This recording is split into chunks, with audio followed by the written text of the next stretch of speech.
For today's video, BIDYOW, tayo po ay nasa Tanay.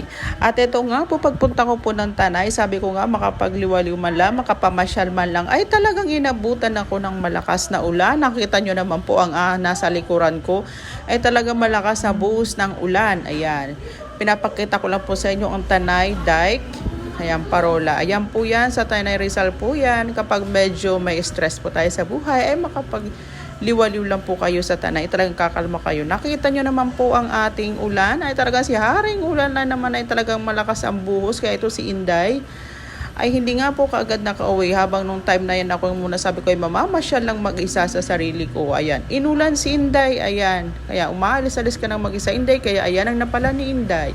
At ito nga po, saludo po ako sa inyo kuya, kasi kahit po umuulan ay talagang ang mga mangingisda po talagang